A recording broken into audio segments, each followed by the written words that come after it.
तंदुरुस्त अफराद जिनको पहले से ना तो कोई बीमारी है और ना ही कोई मेजर रिस्क फैक्टर है, उनमें एलडीएल का लेवल 100 मिलीग्राम पर डेसीलीटर से कम होना चाहिए।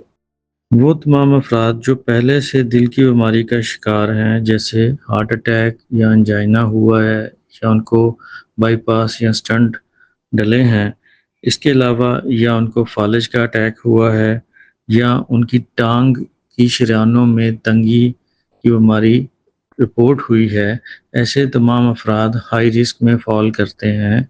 इन सब का एलडीएल लेवल 70 मिलीग्राम पर डेसीलीटर से कम होना चाहिए। इसी तरह डायबिटीज़ यानी शुगर का शिकार वो तमाम अफराद जिनमें शुगर की कॉम्प्लिकेशंस हो रही हैं, वो भी हाई रिस्क कैटेगरी में फॉल करते हैं। उनका एलडीएल लेवल भी 70 मिलीग्राम पर डेसीलीटर से कम होना चाहिए।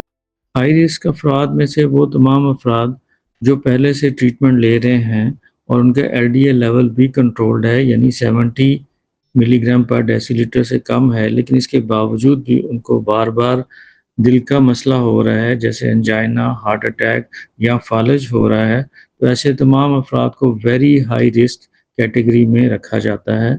इन तमाम अफराद का एलडीएल लेवल 55 मिलीग्राम पर डेसीलीटर से कम होना चाहिए।